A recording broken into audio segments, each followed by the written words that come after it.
Hello students, this is Nitin Mohod, and here in this video we are going to study the block diagram of X-ray machine. Many a times you must have heard about X-ray machine. Also you must have seen the X-rays taken from the X-ray machine. But how exactly the machine works and what are the different parts of it, that we are going to study here as a block diagram. So here in this diagram you can see the different blocks attached to one another, and entirely when they are connected as a circuit, they forms the block diagram of X-ray machine. So here first we are going to see that how the high voltage source and high voltage transformer works. So this is high voltage source and this is high voltage transformer. What they do, they provides high voltage to the transformer for a decided time and produces around 20 kilovolts to 200 kilovolts at the output of transformer. Thereafter comes the high voltage rectifier. But this voltage is used to determine the contrast of the image. I mean, the clarity of the image is decided with the help of this voltage.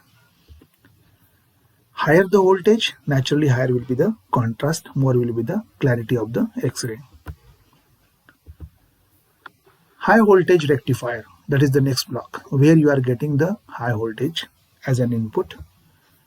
It rectifies or removes the high voltage produced by the high voltage transformer and supplies it to the anode of X-ray tube. This you can see as an anode of X-ray tube. It is directly connected with the high voltage rectifier. So the rectified high voltage output given by high voltage rectifier is directly applied to the anode of X-ray tube.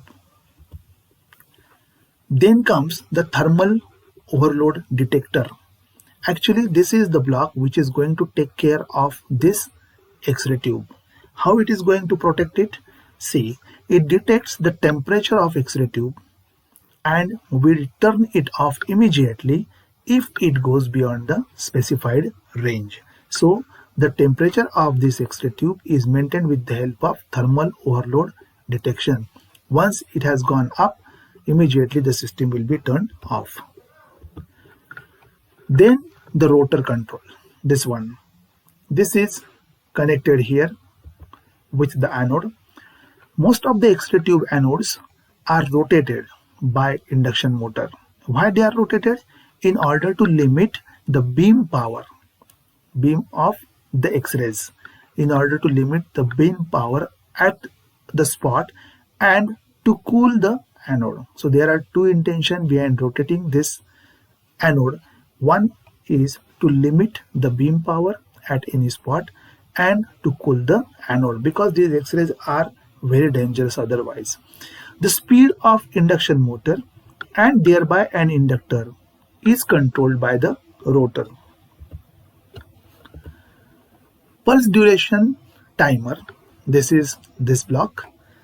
What it does, duration of the exposure to an X-ray must be in limit so that the patient does not receive the excessive dose, the film does not become overexposed, and the X-ray tube does not get overheated. These are all the reasons behind, and that's why the pulse duration timer is important.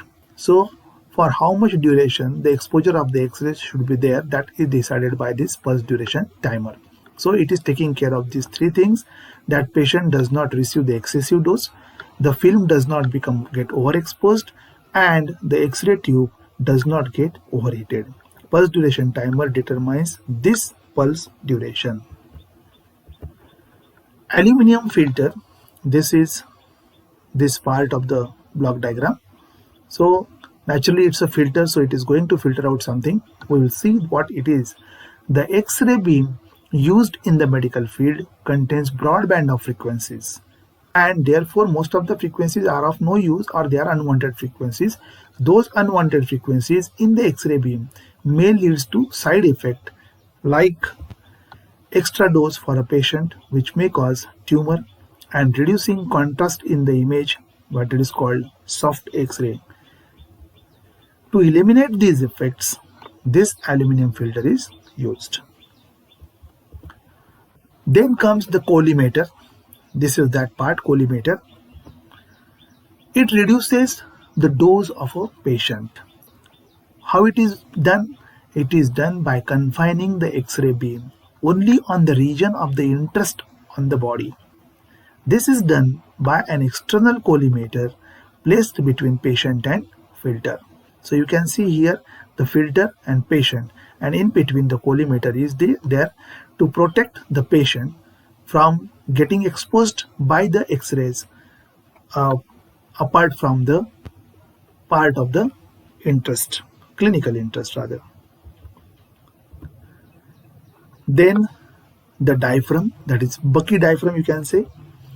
X-rays inside patient's body create X-ray scattering, which may lead to the burning of the image. To absorb these scattered X-rays and eliminate the burning of an image, a lead grid is used, and that lead grid is called as diaphragm, or you can say Bucky diaphragm. Film and lead shield. So here this is the film and this is the lead shield. What is the purpose of them? The X-rays passed from the desired region of the patient body are made to strike on the film, where they produce an image of the soft and hard parts of the body, while the lead shield collects the X-rays after striking on the film. So this way the complete block diagram of X-ray machine works, and we get defined X-ray photograph, you can say. So this is how the X-ray block diagram working is, and how different blocks works together to get the proper X-ray of the patient. I hope the idea of block diagram of X-ray machine, various blocks involved in making the X-ray machine, and its working is clear to you. Thank you.